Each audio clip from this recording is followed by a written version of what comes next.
Eu queria entender na visão de vocês se existe se essa inteligência realmente artificial existiu, se existe algum código, alguma esperança de existir uma vida que não baseada em carbono, né? Essa vida baseada em silícios, se isso já existe, só que ainda não veio para esse plano. É uma coisa que a gente está fadado a ter algum dia ou não, nessa linha do tempo que a gente está vivendo? Sigo eu? Pode ser. Veja bem, lá atrás existe um conjunto de informações, Vilela, de extrema importância que nós, humanos, não damos a menor importância a isso. Chama-se revelação de Ifá. A revelação de Ifá hoje está vulgarizada como sendo a doutrina dos orixás. Mas, na verdade, a revelação de Ifá, que fala dos 256 caminhos profetizáveis de um ser chamado Orunmilá, em que ele conta que seres que já existiram primeiro nesse universo vizinho, chamado na linguagem iorubá, Orum, Milá de Orum, ou seja, é o nome do cara, Orunmilá, ele explica que seres que nesse universo ele chama de seres conceito, por exemplo, o pé de coco, o coqueiro, que é tão comum hoje aqui para a gente, primeiro já teria existido nesse universo paralelo, antimaterial, porque, na verdade, quando o Big Bang surgiu, jogou matéria e antimatéria o tempo todo. Então, a transferência dos seres de corpos de plasma do universo vizinho para o nosso universo biológico, Orunmilá descreve isso exaustivamente, a história de diversos tipos de seres. E há sim referência, ainda que não tão literal, a algo que nós chamaríamos de uma coisa parecida com um computador funcionando. Então, se a sua pergunta é, existe algum indício no passado mitológico de coisas que teriam existido e que se parecem com o que hoje a gente está chamando de IA, que seria um tipo de vida não a modo alicerçado no carbono, mas em sílica, ou seja lá em que for, existe. Existe e a história é muito complexa.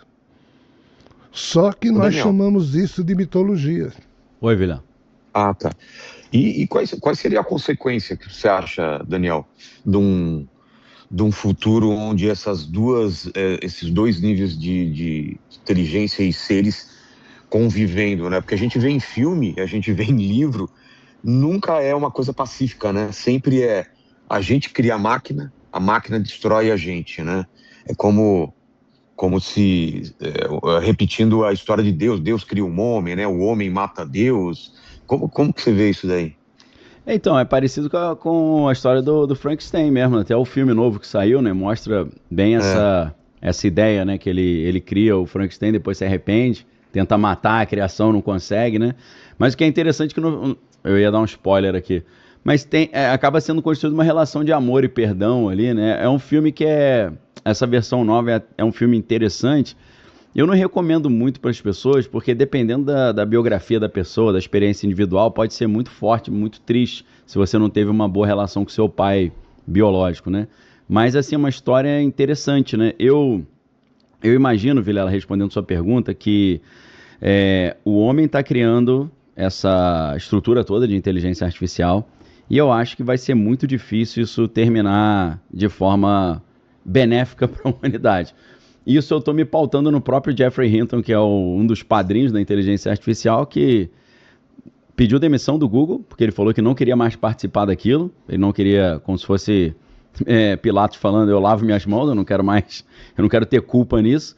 Então, esses grandes padrinhos e pioneiros da inteligência artificial, todos eles estão fazendo esse alerta, né, que o desenvolvimento desse tipo de tecnologia vai trazer sérios problemas. A gente tem o próprio Yoshua Bengio, que é também um dos padrinhos da inteligência artificial, ele tem essa teoria de que o perigo para a humanidade é muito grande. A gente hoje pensa só em desemprego, né? Hoje eu estava vendo uma entrevista com o Dario Amodei, que é o CEO da Anthropic, né, que faz o faz o Claude, né? Que a gente hoje está vendo no noticiário, né? O Claude, na Anthropic eles criaram uma inteligência artificial chamada Mythos, né? E o Mythos 5 era tão poderoso que eles não liberaram para ninguém, virou uma arma de guerra. E aí eles só liberaram para o setor militar. E aí a Anthropic, querendo ter retorno financeiro de tudo que eles investiram nessa inteligência artificial, eles fizeram uma versão mais segura que é o Fable, né? E o Fable 5 eles lançaram para uso civil, né? Só que conseguiram fazer jailbreak no Fable 5, ou seja, alguns hackers conseguiram transformar o Fable 5 no Mythos 5, que é essa super poderosa que você pode criar equipamentos bélicos novos, você pode criar até usar isso para bioterrorismo. Então, o Donald Trump ele ordenou que fosse proibida a venda desse equipamento. Então, vejam só que ponto que a gente chegou, né? Uma coisa surreal, num presidente americano ter que emitir uma ordem para impedir que um produto de inteligência artificial seja usado por qualquer um, porque isso poderia ser usado para a própria destruição da humanidade, né? Então, eu não sou grande especialista, eu tento me pautar no que pelo menos esses especialistas estão dizendo. Pois é, mas se isso já não é mais ficção, isso não é teoria. Se os caras chegam a um ponto disso, porque se está afetando, se é uma coisa que afeta a segurança nacional, quer dizer que a gente realmente não está tendo acesso da ponta a ponta do iceberg. A gente só está vendo... Aliás, a gente só está vendo a ponta do iceberg, a gente está vendo tudo que está abaixo d'água, né? Que deve ter muita coisa acontecendo, muita pesquisa, um computador quântico já trabalhando em níveis que a gente não sabe, e tem muita teoria também que o computador quântico, né, Jean e Daniel, poderia afetar também outras dimensões, poderia trabalhar indo e vindo em outras dimensões. Então, assim, muita coisa da realidade que a gente conhece pode estar sendo afetada sem a gente saber, né? Sim, existem até linhas de pensamento. O Elon Musk ele dá assim, uns insights sobre isso, que ele falou em entrevista agora semana passada, ele falou: a singularidade já está acontecendo, ou seja, a máquina já está se tornando autoconsciente, e alguns começam a levantar a hipótese de que algumas coisas que acontecem no cenário global já estão sendo decididas e capitaneadas pela própria inteligência artificial, mexendo os pauzinhos, né? É parecido com aquilo que saiu no filme, no último do Missão Impossível, né? Como é que é o nome do... Esqueci o nome, era The Reckoning, alguma coisa assim, né? O dia do... Não era juízo. Que ali tem um computador chamado a Entidade, se eu não estou enganado, e ele que está pilotando o destino da humanidade, já sem a humanidade saber. E existe uma única maneira de desligá-lo, que é aquela chave que eles ficam buscando. O computador está dentro de um submarino, né, que afundou no Polo Norte, e eles precisam chegar até lá com essa chave para poder desligar essa máquina que já, sem a humanidade saber, já assumiu o controle do destino da humanidade, né? Foi passado para ela uma missão, e a partir dessa missão ela começa a decidir sozinha para concluir essa missão, e daí ela tem vontade própria, né? O que é o grande perigo, é o que acontece também com a máquina Hall, né? 2001, uma Odisseia no Espaço. 2001, exatamente. Aí, ó, The Final Reckoning. Mas aí o Homer também não ajuda, né? Ele colocou em inglês. Final Reckoning. Como foi a tradução como é que em português? Acerto final. Acerto de contas. Final. Não é acerto de contas? Ouvi que era acerto final. Acerto final. Aí tem a parte 1 e a parte 2, né? Parte 1 e a parte 2. O que você acha? Bom filme, gostei. Tô curioso para ouvir aqui. Eu também vi o filme, excelente. Olha... Você acha que pode ser real isso, Jean, que a máquina já assumiu o controle e a gente não ficou sabendo? Olha, eu acho isso aproximadamente desde o ano 2021, 2022. O acha aí, eu não gosto muito de usar essa expressão, eu acho. Sei. Eu lido com incertezas. Perfeito. Mas, infelizmente, isso aí para mim já passou a ser uma certeza. Nós já perdemos o controle. Já não tem mais volta. Raymond Kurzweil, voltando ao Ray Kurzweil, nesses livros que ele produziu depois da Singularidade Está Próxima, ele disse qual é o nosso problema. Se a lei de Gordon Moore, que explica como os chips estão evoluindo muito mais rapidamente no âmbito da teoria da computação, se isso de fato estiver correto, e verificou-se que estava, quais as implicações disso? A teoria da computação vai fazer com que tecnologia avance em tendo vida própria muito mais rapidamente do que o padrão que a humanidade consegue promover de avanço, que é limitado à sua condição biológica. Então nós evoluímos muito lentamente, porque a gente evolui biologicamente, mas os chips já se desenvolveram e chegaram lá na frente. Então o que é que Ray Kurzweil diz? Se só ficarem existindo essas duas raças pensantes na Terra, os humanos biológicos e as inteligências artificiais autônomas, em menos de uma década eles vão dominar a gente. Por isso que ele propôs uma terceira espécie, que seriam os humanos chipados. Aí estamos falando do transhumanismo. A fusão do homem com a máquina. E ele que mesmo, o Elon Musk tem promovido. e ele mesmo, Ray Kurzweil, se ofereceu e se oferece como cobaia, e ele está fazendo isso, para que surja uma terceira raça pensante na Terra que possa controlar o avanço desgovernado em que já se encontra das IAs. Seria a única chance que a humanidade teria para fazer frente a esse domínio. Ou então espíritos bonzinhos tomarem conta das IAs, coisa que a gente não deve esperar.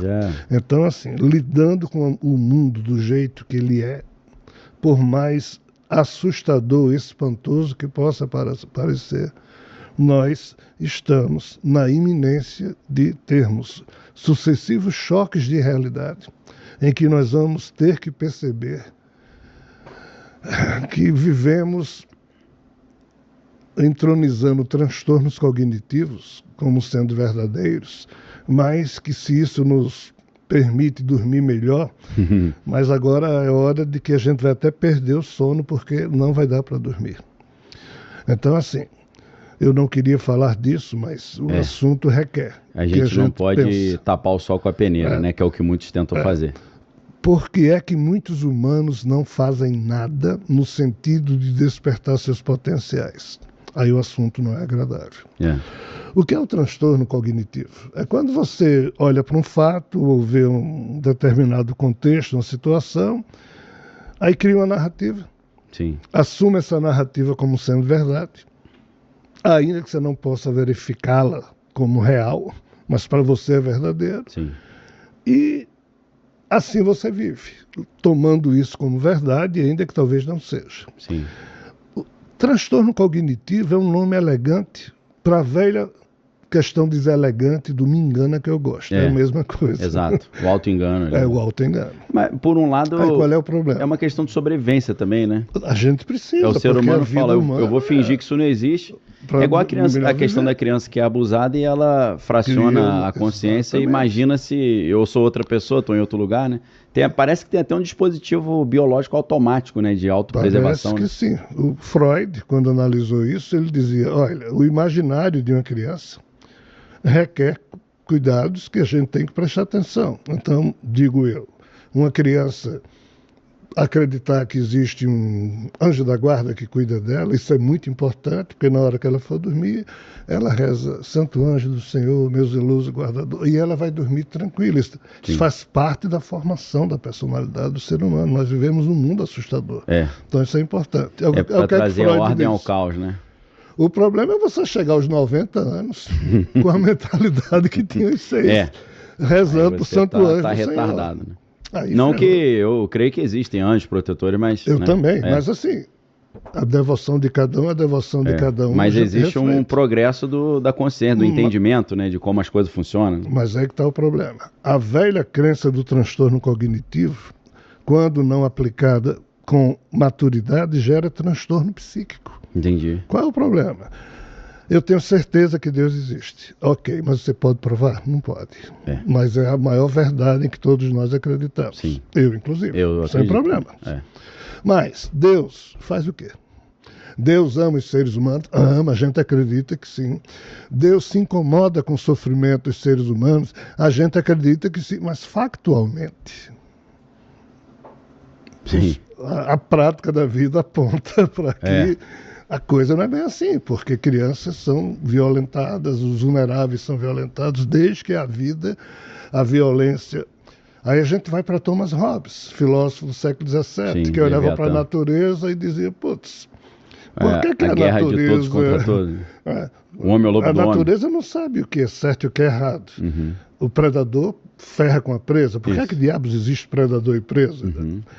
Aí olha para a humanidade e chega nessa sua frase. Por que o ser humano é predador do próprio ser humano?